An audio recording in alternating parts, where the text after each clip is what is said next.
Hello, welcome to the channel. My name is Carl Goblin, and this is Goblin Cave TV.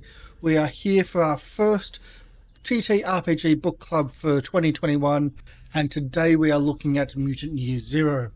We're using both the starter booklet, because it has a beautiful condensed version of the rules, as well as the full booklet of this brilliant game from Free League Publishing. So just as a heads up, the audio that you're hearing in the background is from Syrinscape. Syrinscape do a lot of amazing audio qualities. This is Syrinscape sci-fi, and we're playing the Outbreak because it's just that it gives that little bit of atmosphere for a game like Mutant Year Zero. We were given some stuff from Free League Publishing, and I thank Free League Publishing for everything they did. Although this isn't one of the things that they supported us with. They gave us things like Alien and stuff like that to look at. But this is something that I am really passionate. This is the original version of the Year Zero rule set, which is why I really wanted to look at it today. So that's what we're here for. And it's a nice little game. I would class it as rules light. Some would say it's not really rules light because there's a little bit here and there. But when you have a look at something like Dungeons and Dragons 5th edition or Pathfinder, this is certainly not rules. I wouldn't say it's rules medium, but it's also not it's not a powered by apocalypse, which is the real true, like what I would say is a true rules light. So it's a little bit in between. So it's lightish, but it's really fun. It looks really good. The rule system's quick to pick up. We're going to be using the starter booklet for the base rule system, just because it's able to condense it really well, and it makes sense. Like it's really well written on how they're done for the starter booklet, for at least the most basic of the rules, and that's what we're trying to express in these, as well as some interesting things that I like about the full rule set. So humanity's proud civilization has fallen. You are the heirs of humanity, but not quite human anymore. Your bodies and minds are capable of superhuman feats. You are mutants. So mutations come in a big form in this game. There are 4 books in this series. Each book is very different. So in Mutant Year Zero, you're playing former humans with with mutations. And mutations play a bit of a part in this. There is an animal version where you're playing animals in a enclosure, and you're all these little tribes fighting each other. And when I say animals, I mean animals bipedal, with intelligence and weapons and things like that. There's still some of their bestial abilities. There's also a robot version, and there's also a human version in an underground mega city. Each of them have their own uniqueness, like the mutations in Mutant Year Zero, or the bestial abilities in the Alpha. I think it's Alpha something. I can't remember the exact name, but they're all interchangeable. They're all able to be crossed over, and they all have their own little scenarios with them to discover what's unique about their own environments. And there's also overarching campaigns, which is about the entire development of all of them. So this is a well-supported product, although it's not as well known or well played. Like, I wouldn't say well played, as not widely played as some other big products. It's actually quite well supported. So let's dive into it. Let's have a look at the rules. So this is the free starter booklet you can find on DriveThruRPG. It gives you the quick rules. It gives you a quick couple of scenarios to explore and some characters to explore with. We're skipping from page 1, going all the way to 62. That's the 3. There we go, 62.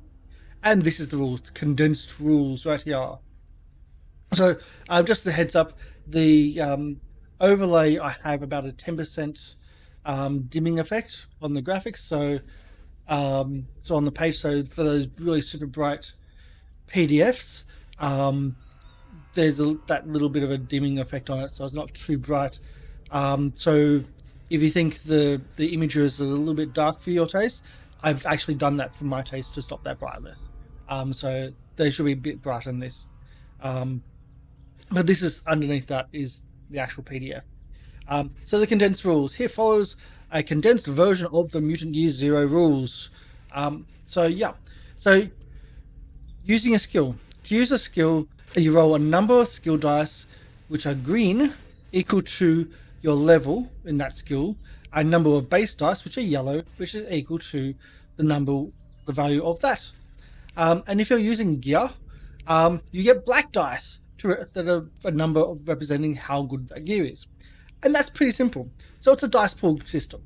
But the dice pool isn't just like gear adds to the dice pool, and each section of those dice mean different things. So when we're talking about blue, green, and black dice, there are sets that come with which you can get with the game. You can use normal D6s; they are just D6s, but in these version, they have say the radiation symbol, or they have the biohazard or like an explosion symbol. So essentially, all you're looking for is a 6, which is the radiation symbol, and that's what you're looking for. So you collect as many dice you have in your skill, which is your base dice. So you collect as many dice you have of your base dice, of your base attribute, which is yellow, the number you have in your skill, which is green, and then if you've got gear that's going on top of that, there's as many dice as you have for that, and you roll. You're looking for the radiation symbol, and that's a success. 6s are successes. All you need is 1, generally speaking. That's great. Some weapons, though, the more successes you have equals more damage, and so that can be a thing. If you're opposing a test against someone, the more successes are better. So you can also push a roll. So if you're desperate to succeed, you can push a roll. So you can take all the dice, which are not the hazmat, so the radiation, the biohazard, or the explosion, and you can roll those again to try to get more 6s, which is the radiation symbol. But for every biohazard on the table, after you push, you suffer 1 trauma point against that attribute. And for every explosion left on the table, your gear loses 1 dice value essentially, and that's a permanent thing which needs to be fixed and repaired, etc. And you can break your gear, so that's an important thing. When you're rolling that trauma point, so when you're rolling with the biohazard, that can also be bad, but it can also be good at the same time. So when it talks about having a trauma to that attribute, your health is actually in different sections, which I think is really cool. So you have health for your strength, you have health for agility, you have health for, I'm looking at things here, wits and empathy. And I like that idea. So I'll skip down to trauma here. So essentially when you take damage, when you just take like physical damage, you get your trauma goes down, or your trauma increases from your strength. If you take agility damage, you get fatigued, and you take trauma dice to that. You can get confused for wits, and you doubt with empathy. If you go down to 0 on any of those, then essentially you are broken, and it takes time to heal back from that. I think that's a really cool system. It's not about dying or death. It's about being broken. Oh, I'm shattered. I'm self-doubting because I keep on trying to do empathy rolls and keep on failing them, and they've broken my empathy. So I'm now in just self-doubt, and I'm catatonic with self-doubt, that type of thing. And then it takes time to then bring you back up. So it's not just about death, like most games. This is about it's more of an ongoing thing, which generally I like like that thread of character death, but this is long-term character involvement where you don't really have as much character death, so to speak. Although you can have death, there is that there. So, You also have mutation points. So in Mutant Year Zero, one of the key parts of this is mutation points. You start the game with a mutation, and we'll get onto that in a moment when we talk about the full book, full rules, because I like how they've written it. So you start off with one mutation. You can start off with two, but you suffer because of that. So you start off with one mutation. Great, fantastic. To use that mutation, you actually accumulate mutation points. So if you stuff up, your roll and had that mutation dice at the end of your roll, end of your push roll, the biohazard that is, you actually gain a mutation point, which is great because you have to spend one mutation point to activate your mutation. That's how that works. So don't automatically get, yes, I've got this mutation, I've got wings or whatever, but you need to actually spend something to get it.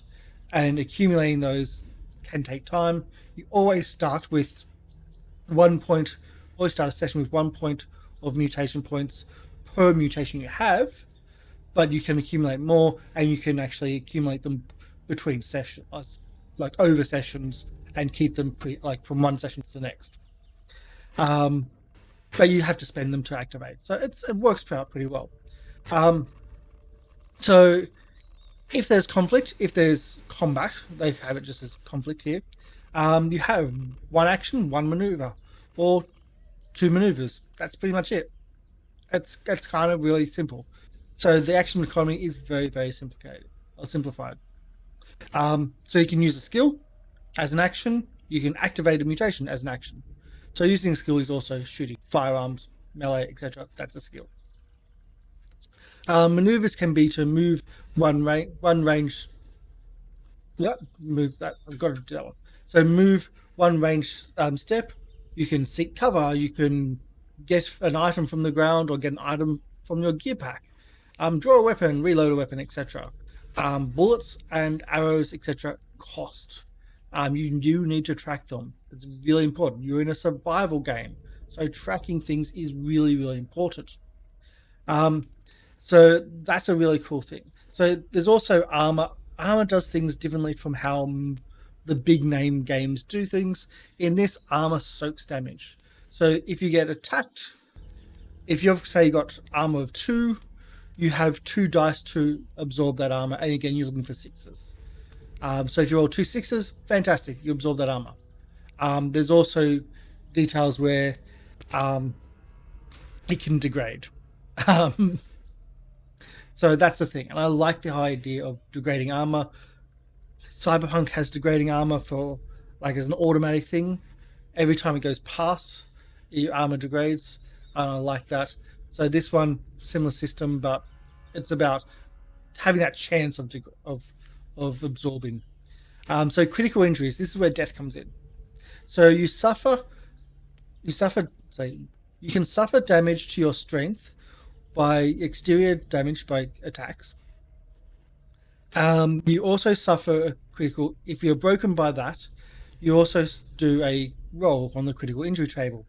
A D66 sounds like a weird roll to most people, but a D66 is 1 6 as the 10s, 1 6 as the 1s. So it's like the D100 where 1 6 is 10s, 1 6 is 1s. So D66, there's even D666 rolls, which is hundreds, 10s, 1s. So you roll on the table of D66 on the injury chart, and some of them have lethal in the descriptors, and some don't. And there's a huge range of different items on that chart. And I've had a quick brief look at it, and it's an interesting chart, a really interesting chart. Almost akin to like a Pathfinder critical hit deck, but not as extreme. But more, more intricate in how it works and how it affects your character, because effects are really important as a long-term game. And that's it. That is all of the character. That's all the rules. I think that's really cool that is just your rules. So this is a look of the sheet itself. So you have a 1 to 5 in your strength, agility, wits, empathy, etc.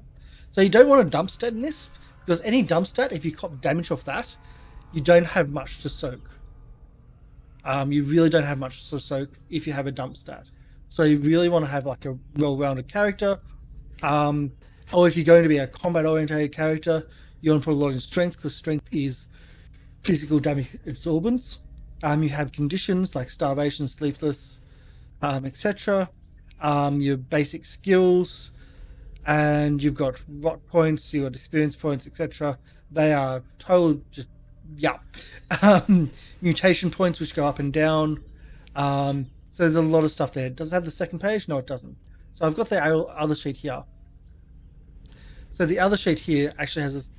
So no, that's the wrong one. There's the other sheet. Again, it's the same one, but this has the second page. So it's got people I've met. Great for role-playing notes. Really, really great for role-playing notes. It's got your den. It's got like where you are, whatnot, and other bits and pieces. Now, one of the there's some really interesting stuff, but we'll go into the actual full booklet itself to talk about those. So I rarely talk about character creation, but in this, they've got some really interesting ideas. So first thing, mutations. So mutations are superhuman abilities where the mutation comes from no one among the people knows. The problem is that they are both unpredictable and dangerous, even to yourself. Besides that, they can't always be activated on command. Sometimes the power is there, ready to unleash. Sometimes it's not. So when you try to activate a power, you roll a d6.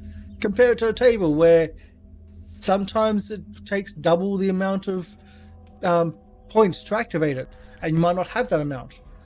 Sometimes it will take nothing. Sometimes you get another mutation from it. So it's a random thing. It's a double-edged sword when trying to activate them. And I like that idea. I like that extra like the unreliability of a superpower. I really like unreliable superpowers, and that's kind of what this is. So when you're starting a character, normally you get to have one mutation from the start. You don't get to choose your mutation. Instead, you draw a random mutation card or roll d66 once on the mutation table. Learn to make the most of mutation you've got, even if you would have preferred another. Mutations are random. Deal with it. And that's very point blank. Get over it. A lot of players have this idea of, oh, I want this and I want that. This is the direction I want to go. In this game, in these types of games, it's more of a case of you have your character itself develops in ways which you might not have power over. You need to adapt to that, and you need to improvise around that and work with what you have. So yes, you can improve skills and attributes and whatnot when you're spending experience points, but your mutations, you don't have control over. You don't even have control over activating them, which is just really cool. I like that idea. So goes on about the mutation points there. We've briefly spoken about this one. And then we've got a character sheet and the other bits and pieces. Relationships and dreams. This is another thing I really like. So we've tried before of having, when we run shows in our channel, tried before having players do like the relationship maps and relationship charts between all the characters, all the people in the group. It rarely happens. As much as I push, and when I tried to push it the most, we got a couple of things out there, really just, and still minimal compared to what we need for a full relationship. This is key. This is really important in this game, in this style of game, and in the Mutant Zero. So in the 0 year rule set, this is a prevalent thing: relationships. So you essentially go through and say, two people like wait. So relationships are not the only things that connect you to the world. You have a personal dream and future. This is also how you'll get experience too. Really important. So when creating your PC, describe your relationship with all of the PCs You need to write down a sentence per PC, one whole sentence per PC. Doesn't sound much, but getting players to do that really hard. But this is a really important part of the system. Um, if you prefer, you can ignore these rules and create your own relationships. I really like to actually have a good description. Also, there's pre-made, yes, pre-made options you can pick from or write your own. I prefer the write your own, or using the pre-mades just like as an idea, a concept, and build off that. But again, only one sentence. That's all you need. All you need. Your GM doesn't want to have a full biography to read through because it's important to actually be able to know these things. So you also have a buddy. You have one buddy on your PCs, which is your best friend. And it's an important thing too. Again, comes out when it comes into experience. So you also have relationships to NPCs. You need to choose two. Essentially, you're making up NPCs. You have a strong relationship in some way. You must choose one NPC from whom you hate and another from whom you want to keep safe. So you're creating your own villains. Again, really cool, and it helps your GM. It's very rarely done in big name games these days. But it's a really good system of these are two people. This is the person I want to keep safe, say family member or whatever, and this is someone that I don't like. And then with that little description of those people, the GM has more stuff to work on. This is a very open style system, so the GM needs as much stuff from the players as possible to then create the world with them, because the players are creating that world. So you also have your big dream, and it's kind of your motivation. So that's really important to have that too. So you can change your dreams and even your relationships between games, but you can't do it in game itself. So at the end of the game, when experience is handed out and whatnot, you can then change relationships and change how things work from that point on. But in game, you can't change mid game because it affects your XP. It really does affect your XP, which we'll get to shortly. But first, we have gear. So gear is an important thing, which sounds really strange because like gear is usually like just this nothing in most games, but gear in this, because it's post-apocalyptic, you don't have a lot of resources. You can't really just go to the shop and buy stuff. It's about scavenging. It's about like scrounging and hunting, discovering things. So gear's really interesting, and there's big tables with like all these random things of gear, and it gives you a simple thing of what it is, and then either the GM does like the post-apocalyptic version of that, of how you describe it, or you encourage your players to describe. Oh yeah, that's right. This is a boom box. Don't touch the buttons. That's because that's the buttons program it for the explosion. It's a old IED from before the plague. And a boombox, of course. It's an explosive device. Um, I love that idea. I really love that idea. That description actually was in the PC game, in the computer game, when I picked up a boombox. Like one of the characters was talking about it as a explosive because of boom, of course. But it gave me also a bio of other bits and pieces, and like the tape deck was a handy place to put things. It's just weird. So your starting gear is about normal. You have grub, water. So grub's food, but food is food. Like there's no really distinction. Food is just food. Encumbrance is an interesting one. So you can carry as much stuff as double your strength of regular items, and every regular item takes one line to write in. If it's a heavy item, it takes 2 lines to write in because it takes up 2 slots. That's really cool. It's just a really simple system of tracking gear. Oh, this is regular, it takes up 1 line. It's heavy, it takes up 2 lines.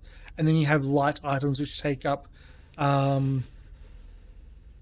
the space. So you can do 2 per line. I think tiny is like 5 per line or something like that.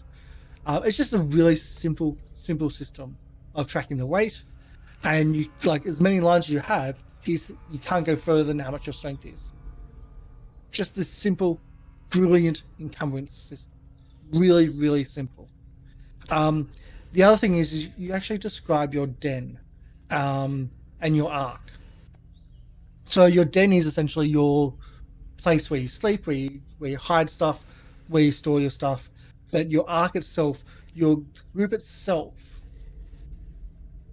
describes the arc and creates that arc. What is the arc? Is it a ship that's run aground? Is it a foreign space station that's just sitting there?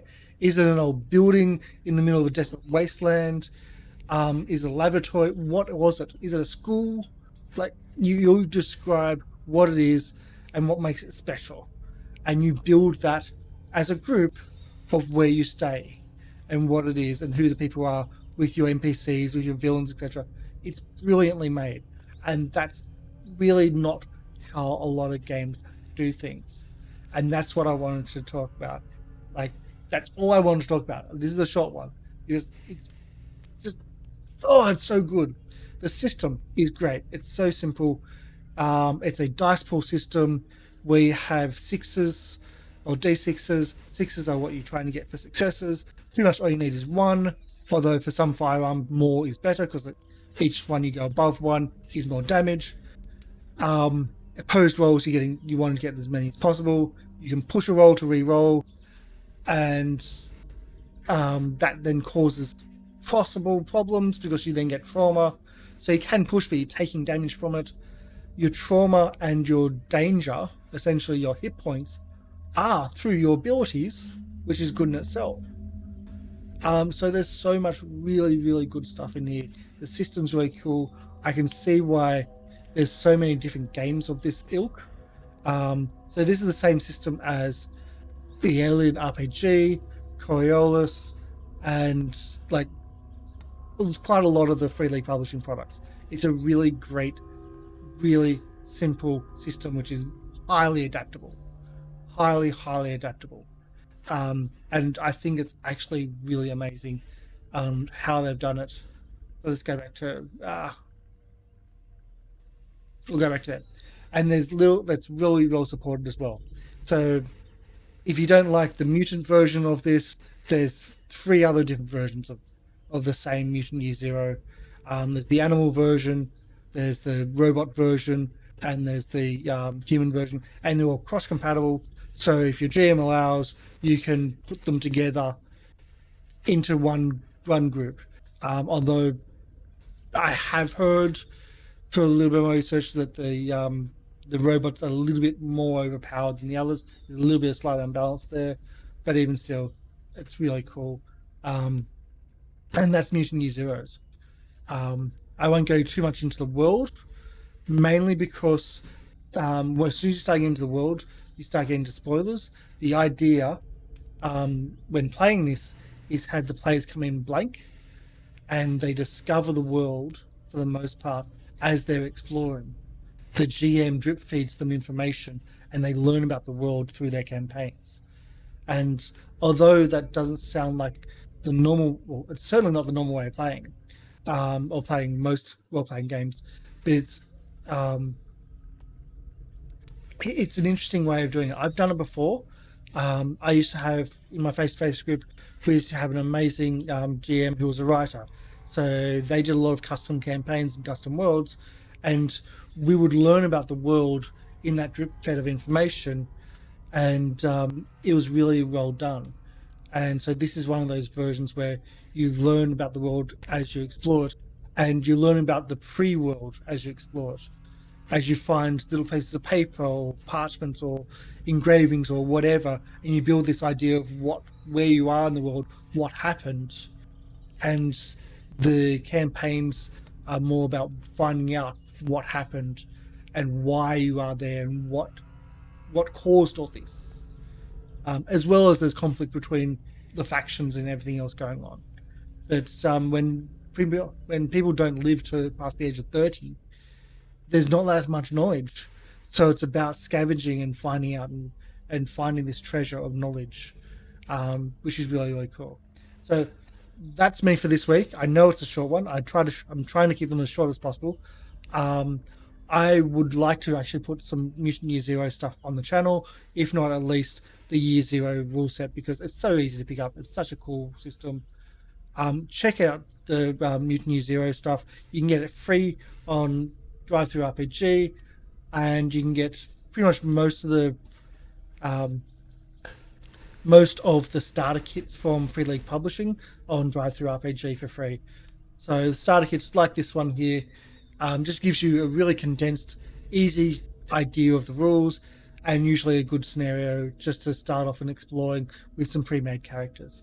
So check that out at Felian. I can't pronounce their website because it's Swedish, but yeah, check out Free League Publishing and check out their stuff and Mutant Year Zeros. I recommend this one. This is really cool. I'm been impressed with pretty much all the products we've seen from Free League Publishing. They have some really great subsystems, and they're really well thought out, and they take a different take on role playing, and it's a version of role playing that I really enjoy. Um, really enjoy. So that's it for me this week. We've got some new stuff lined up for coming weeks. Next week we may not have a TTRPG book club because we've still got school holidays and stuff like that. But we'll try. We'll see what we can do. We've got some new products that just arrived. But Mutant Year Zeros, check it out in your games store. Um, I would say any good game store, but I've noticed a lot of game stores don't have a lot of products in them. So if they don't have it, ask. See if they can get in for you. Support your local game stores because they're the ones that are going to be offering you a place to game if you can't find a place. They're the ones offering you those extra resources. Online stuff, yes, it's great, but seriously, support your locals because they're the ones that you're going to go for advice. They're the ones that are there for you as a consumer, as a role player. They're passionate about these things as well. So that's me for this week. Have a great day and enjoy your role playing, everybody. Bye.